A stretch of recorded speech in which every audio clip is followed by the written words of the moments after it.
Muito obrigado, Sr. Presidente, Srs. Deputados. Dr. José Almassa, antes de mais cumprimentá-lo.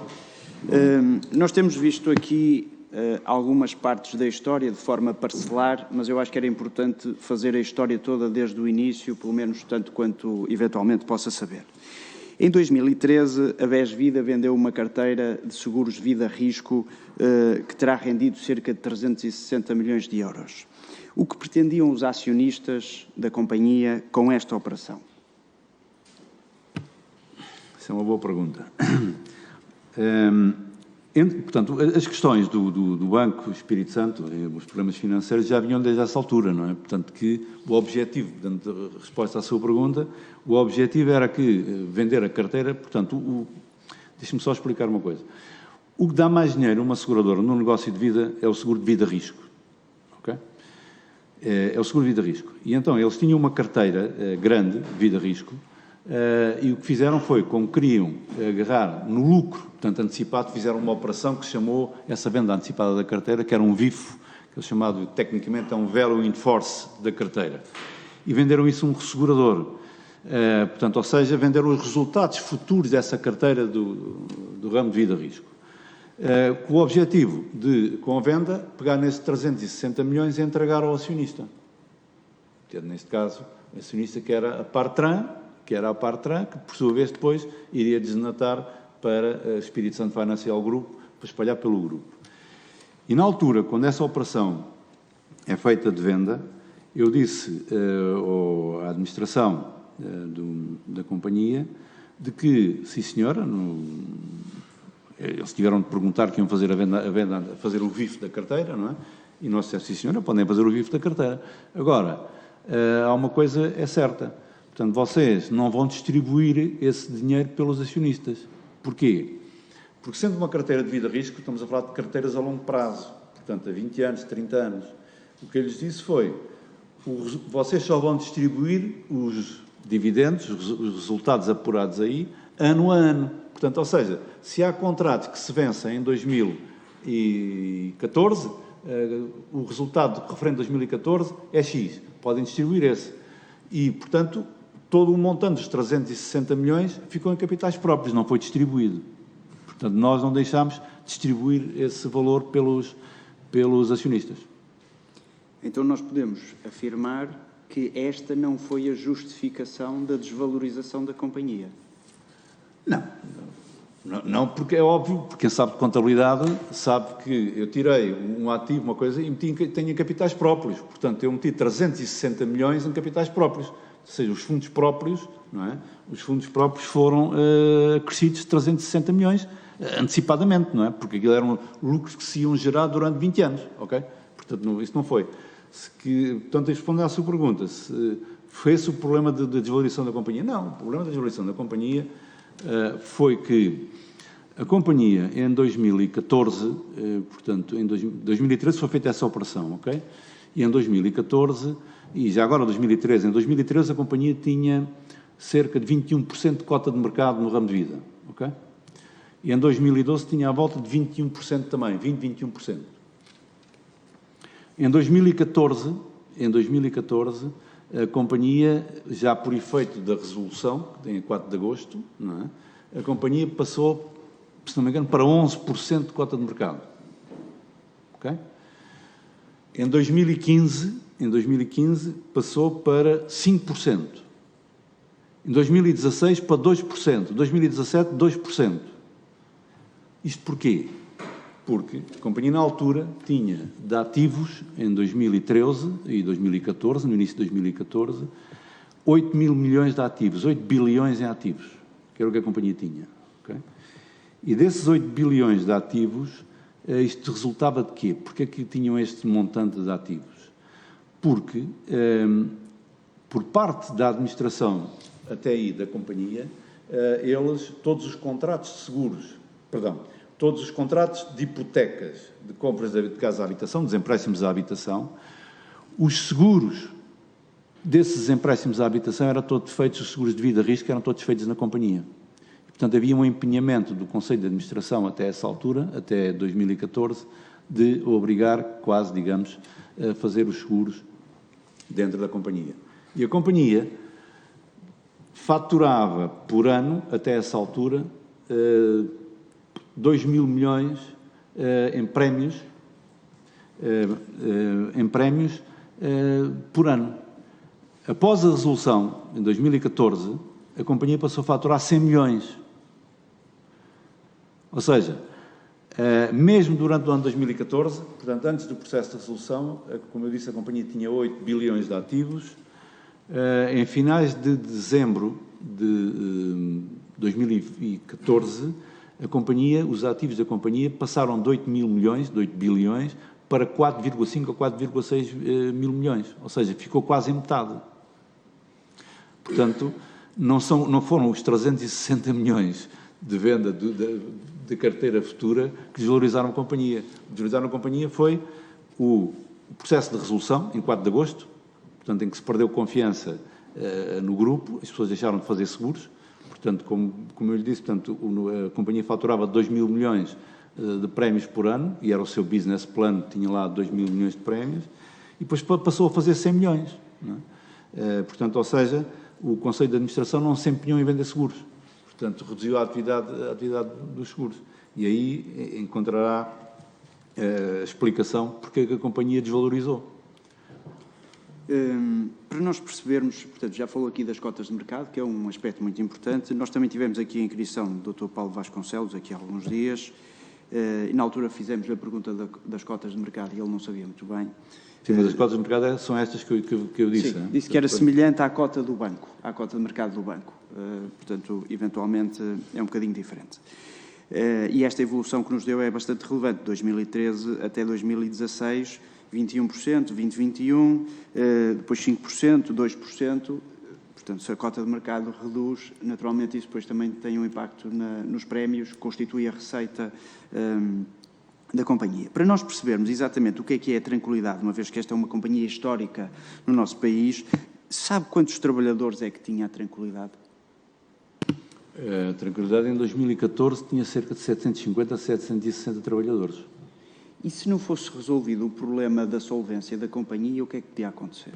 O que podia acontecer foi aquilo que eu disse ao novo banco, a companhia tinha um acionista com quem se pudesse falar e era recapitalizado, não é? Portanto, era reposto lá os 150 milhões que tinham desaparecido, como forma de salvaguardar o interesse dos acionistas, perdão, o interesse dos tomadores de seguros e dos pensionistas e dessa gente toda, a melhor forma de salvaguardar os interesses dessa gente era resolver a companhia, liquidar a companhia. E, portanto, liquidando a companhia, os tomadores de seguros, os pensionistas, tinham garantido, e os trabalhadores tinham garantido, portanto, esse quinhoamento, não é? Portanto, relativamente aos ativos. E esse era um risco real? Isso era um risco real que estava em cima da mesa, porque o supervisor não pode ter uma companhia sem acionistas. Não é? Portanto, quem são os acionistas de uma companhia? Não pode, não é? E tem que ter acionistas com credibilidade, não é? Portanto, o caso que falámos há pouco sobre a GNB Vida, como eu vos disse, eu fui ao Luxemburgo falar com o supervisor do Luxemburgo para perceber o que é que eles estavam a fazer em relação ao Sr. Garen Lindenberg, não é? Exatamente porque era um acionista que estava a ser acusado nos Estados Unidos de corrupção e de fraude, tudo isso, e que foi condenado o ano passado a 7 anos de prisão, não é? Muito bem. Portanto, aí até tinha razão. No dia 3 de setembro de 2014, numa carta que então dirigiu ao novo banco, a determinada altura diz: e uma vez que, de acordo com o transmitido ao Instituto de Seguros de Portugal, não pretende que tais ações venham a integrar o seu património. Portanto, as ações da tranquilidade não viriam a integrar o património do novo banco. Não é? É tal questão que o novo banco não queria exercer. Isto foi a administração do novo banco que disse que não queria seguir este caminho. E alguma vez, por exemplo, o Fundo de Resolução ou o Banco de Portugal se pronunciaram sobre isto? Não. Esse era um tema que quando havia as reuniões do Conselho Nacional de Supervisores Financeiros, esse assunto era falado, não é? Portanto, no Conselho Nacional de Supervisores Financeiros falava-se nisso, não é? Mas nada em profundidade, não é? Portanto, e havia razões objetivas que levavam o novo banco, como disse há pouco, a não querer integrar estas ações no seu património. Portanto, falou na DGCOM e, portanto, havia limitações relacionadas com a concorrência e depois com os próprios capitais do novo banco. Sim, portanto, era o problema da DG Comp que não autorizava, não é? Portanto, e na altura, recordemos que nessa altura ainda estávamos debaixo da Troika só saiu de Portugal em maio de 2015, não é? Portanto, só foi no ano seguinte. E, portanto, nessa altura a DG Comp não autorizava. O novo banco andava aflito por ter liquidez, para arranjar liquidez que não tinha. Como disse há pouco, o Estatuto de Contraparte chegou a estar em causa junto do BCE. Inclusivamente, chegou-se a pensar até financiar o novo banco, usar os ativos da companhia para financiar o novo banco. Uma questão que foi posta de parte depois, que era utilizar parte destes 8 mil milhões de ativos da companhia para servir como colateral para que o novo banco fosse buscar dinheiro ao BCE. Portanto, e que não foi feito, não se foi realizado, não é? Mas, portanto, o novo banco não quis até por essa razão, não tinha liquidez. Porque se ele fosse acionista, se exercesse o penhor, ele tinha que pôr lá os 150 milhões ou 200 milhões que a companhia precisava. E ele não tinha para pôr. Não é? E no sentido contrário, a tranquilidade não ajudava o novo banco a compor os capitais do banco? Não. Uma vez tinha 8 mil milhões... A tranquilidade não, o BES Vida. A BES Vida, sim. A BES Vida. Não, como é que eles davam para os capitais do banco? Não dava, não é? Portanto, uma vez tinha os ativos, isso... Sim, mas aí não, porque repare, mas isso ajudou, a ver, houve uma ajuda aí, não é? Porque quando eu vos disse que o total de ativos da companhia, antes da resolução, eram 8 mil milhões de euros, no final do ano passou para 4,5. E porquê que passou para 4,5? Em parte... porque dentro desta carteira de 8 mil milhões de ativos existia um produto que se fazia muito na altura, que eram as chamadas OCAs. As OCAs que eram operações de capitalização. E o banco o que é que fazia? O banco, em lugar de dizer aos seus clientes, olha, faça aqui um depósito a prazo, que isto rende-lhe 2% ou 1,5% ou o que fosse, opá, você vai comprar esta OCA, esta operação de capitalização da BES Vida. E, portanto, colocava o dinheiro dos clientes na seguradora, nessas operações de capitalização. E o novo banco, como estava a precisar de liquidez, após a resolução, o que é que ele foi fazer para arranjar liquidez? Foi resgatar perto de 3 mil milhões dessas operações de capitalização, que foi dinheiro que regressou ao banco. E daí o total de ativos da companhia, que era de 8 mil milhões, ter passado para 4,5 ou 4,6 mil milhões. Portanto, de certa forma, a BES Vida foi ajudar o banco. Não é? Ainda que, portanto, é uma operação perfeitamente normal de resgate dessas operações de capitalização. Não é? Portanto, isso também poderá ter contribuído para a desvalorização, nesse caso, da BES Vida. Não da tranquilidade, mas da BES Vida. De alguma forma. Porque a BES Vida era uma companhia que tinha 8 mil milhões de ativos e passou a ter 4,5 mil milhões, e com uma particularidade. Esses 4,5 mil milhões não eram produtos de vida-risco, porque o lucro desse produto de vida-risco já tinha sido materializado em 2013. Não é? Claro. Se pensarmos em termos de avaliação de empresas, nos lucros gerados futuros, não é? Os lucros gerados futuros da BES Vida foram influenciados, porque isso é como, exemplo, ou come a fruta em verde ou come em madura, não é? Ora, se a fruta foi comida em verde, portanto, em 2013, eu não posso depois comer a fruta depois em 15, 16, 17 e 18, quando ela está madura, não é? Voltamos ao cesto de frutas, mas agora há aqui um cesto de frutas um bocadinho diferente. Não é? Sim, mas esta até eu falei madura, não é? Certo, eu percebi. Portanto, ainda é comestível, não é? A ASF alguma vez interveio para impedir que o GES e os seus administradores descapitalizassem a companhia Tranquilidade? Portanto, nós temos aqui a operação da compra de papel comercial e o empréstimo ao Grupo GES, não é? Portanto, neste momento, ou antes, houve uma intervenção forte, incisiva, pragmática da ASF? Como eu disse há pouco, nós temos, portanto, o supervisor de seguros tem as carteiras das seguradoras valorizadas a todo o tempo. Ou seja, nós temos o sistema que está interligado com o Bloomberg, portanto, passa agora a publicidade, não é? Ligado com o Bloomberg, e que nós carregamos no botão e ele automaticamente faz o recálculo do valor atual, portanto, do valor de mercado das carteiras das seguradoras. Okay?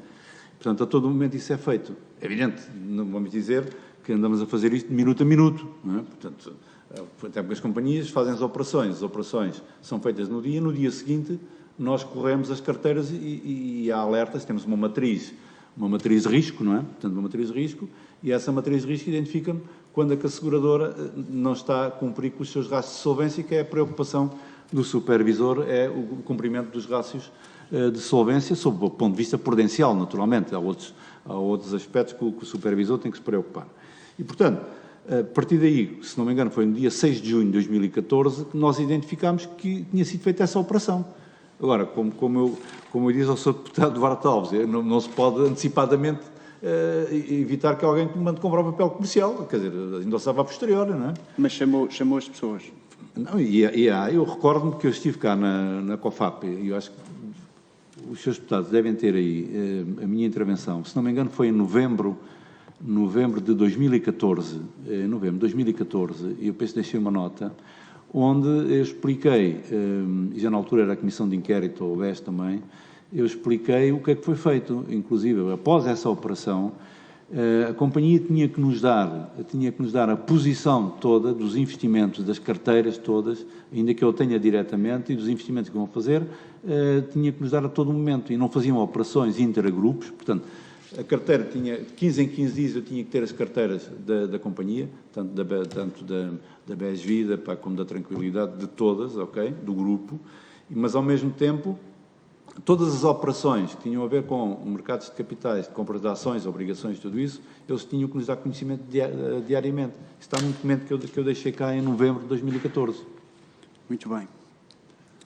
Voltando ainda aqui à tranquilidade, já se referiu, julgo que em parte, sobre este ponto que eu lhe vou perguntar, mas era importante percebermos e ficar tudo isto sistematizado. Quem é que era o dono / acionista da Companhia Tranquilidade? Vamos ver, a Companhia Tranquilidade era detida a 100% por uma empresa que se chamava Partran. E a Partran era detida em grande parte pela Espírito Santo Financial Group e pelo banco, penso. Agora não tenho bem a certeza qual eram as percentagens, ok? Onde havia ali, portanto, uma relação muito grande, até porque os administradores eram quase os mesmos, ok? Portanto, como eu disse há pouco, os administradores da Partran eram 3, eram o Dr. Ricardo Salgado, o Pedro Brito e Cunha e o Rui Leão Martinho, ok? Chairman da Tranquilidade, Rui Leão Martinho, CEO da Tranquilidade, Pedro Brito e Cunha. Chairman da BES Vida, Rui Leão Martinho. Pedro Brito e Cunha, acho que não estava na BES Vida. Depois eu não me recordo se ele estava na BES Vida ou não. Mas, portanto, o chairman era o mesmo, ok? Portanto, agora... Portanto, eram as mesmas pessoas que decidiam sobre a gestão de diferentes companhias. Portanto, estavam em todos os lados, não é? Estavam na Partran, estavam na Partran, estavam na Espírito Santo Financial Group, não é? Na Espírito Santo Financial Group, estavam na Tranquilidade, Portanto, conflito de interesses, de certeza que existia, aí não há grandes dúvidas, não é? Nós temos andado atrás dos conflitos de interesses, aqui parece que existe um que é evidente. Portanto, tínhamos Ricardo Salgado e referiu outras duas pessoas. Quem eram essas outras duas pessoas? Então, Pedro Brito e Cunha, portanto, isto na Partran, não é? Sim. Na Partran, Pedro Brito e Cunha, que era, portanto, administrador, o presidente era o Ricardo Salgado, Brito e Cunha era administrador. E era, ao mesmo tempo, o Chief Executive Officer, portanto, o presidente da Comissão Executiva da Tranquilidade. Não é? E estava o Rui Leão Martinho, que é o atual bastonário dos economistas, que era também do Conselho de Administração da Partran, e era, ao mesmo tempo, o chairman da Tranquilidade. E, além de ser chairman da Tranquilidade, era o chairman da BES Vida. Portanto, e essas três pessoas estavam completamente por dentro da gestão da Partran e das operações do papel comercial, e etc, etc. Não é? Pressupomos que sim, não é? Se eram administradores, deviam administrar, não é? Porque há administradores que não sabem o que é que administram, não é? Mas esses, em princípio, deviam saber que administravam, não é? Sim. E tirando do Ricardo Salgado, alguma vez essas pessoas, a posteriori, em termos de avaliação da idoneidade no sistema segurador ou financeiro, alguma vez foram reavaliados, que tenha conhecimento, ou pelo menos continuaram ligados à atividade financeira? Portanto, o Rui Leão Martinho não apareceu mais, portanto, dedicou-se à Ordem dos Economistas, não apareceu mais ligado à atividade financeira. Agora parece que está indigitado para Presidente da Associação Mutualista Montepio, não sei se irá ou não, como que isso será. Mas o Pedro Brito Cunha, portanto, depois, portanto, ele teve ligado mais tarde, acho que já disse isso há pouco, ele quis ser renovado o mandato, na Europa Assistance, não é? E eu recusei, não o registrei como administrador, exatamente por essa razão, que ele, dentro da tranquilidade, não fez uma gestão por dentro da tranquilidade e, portanto, deixou levar 150 milhões da companhia.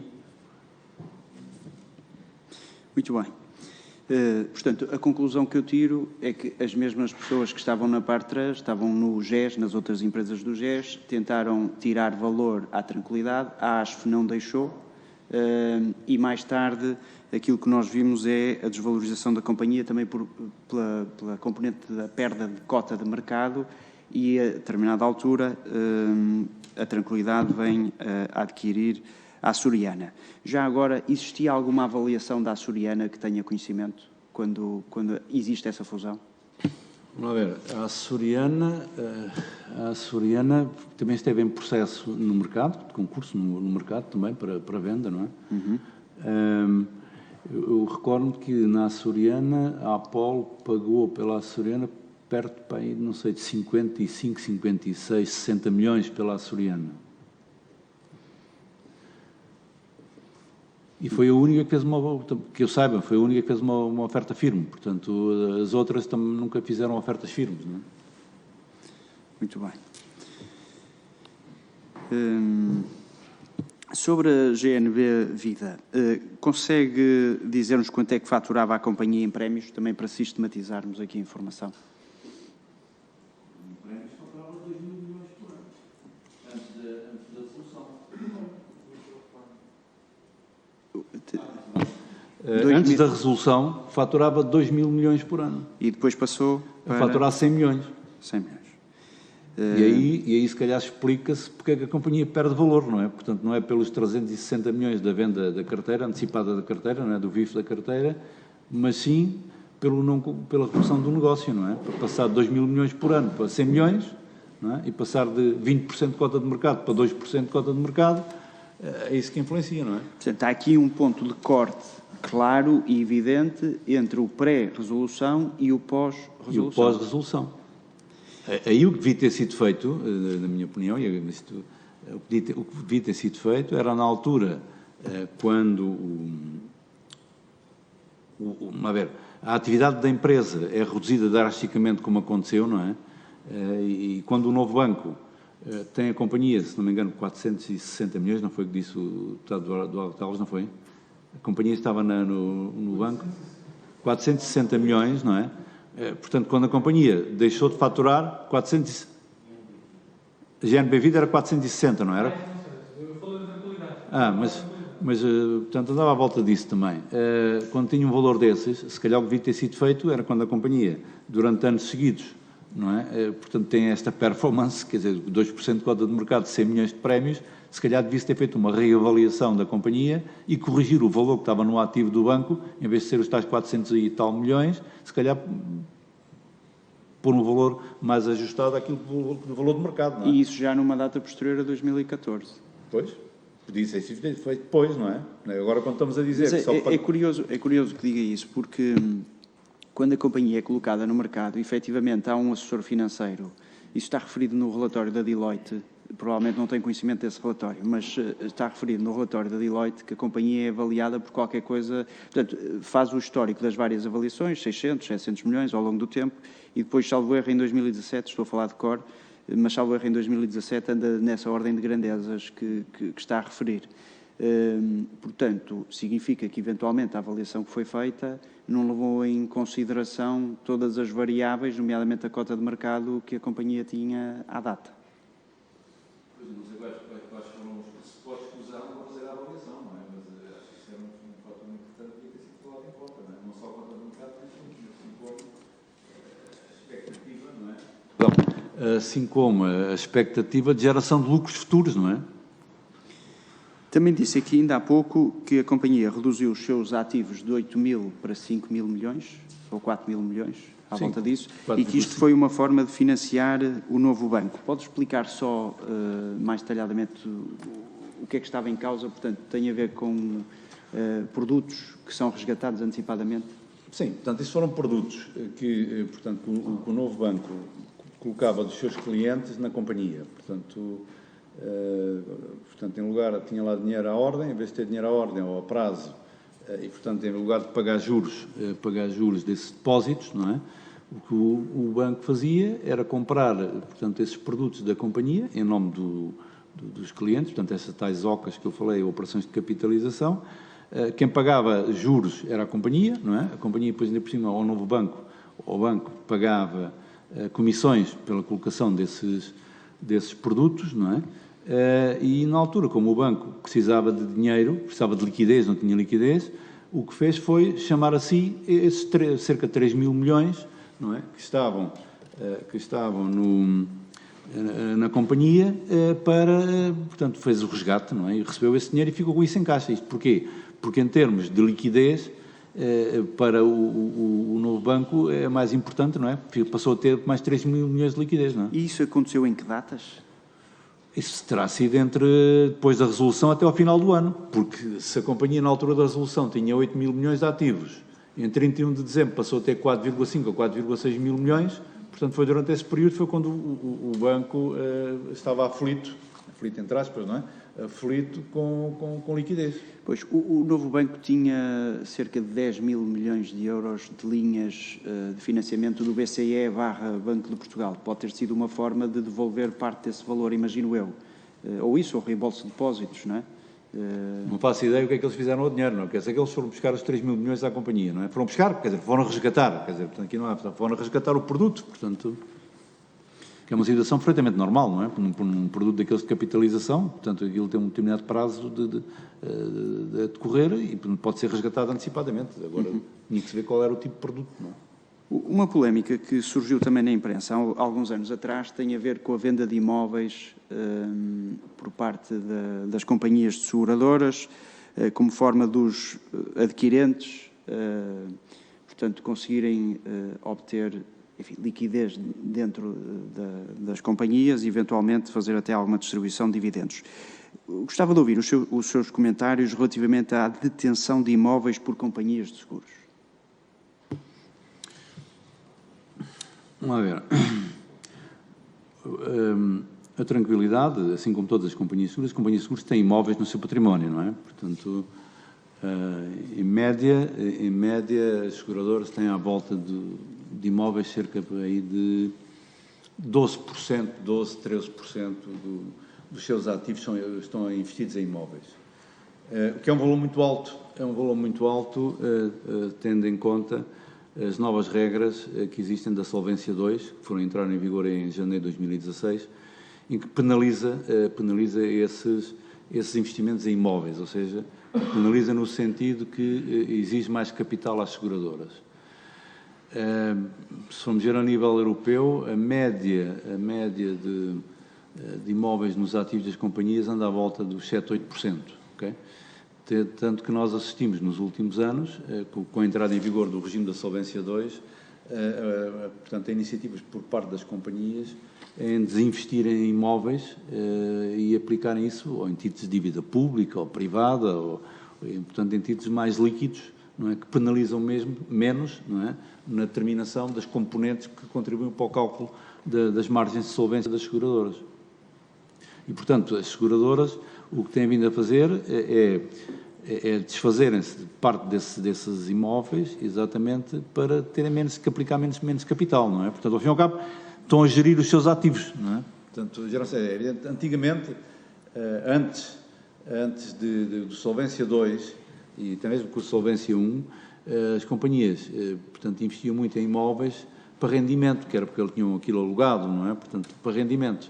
Ora, como todos sabemos, o negócio de aluguer, portanto, em Portugal é um negócio que não é muito atrativo, não é? Por várias razões, não é? E as companhias deixaram de investir em imóveis, era uma das razões, e a outra é essa que eu digo, portanto, é gerir os ativos, porque isso tem uma carga, no cálculo da solvência, uma carga de capital muito grande.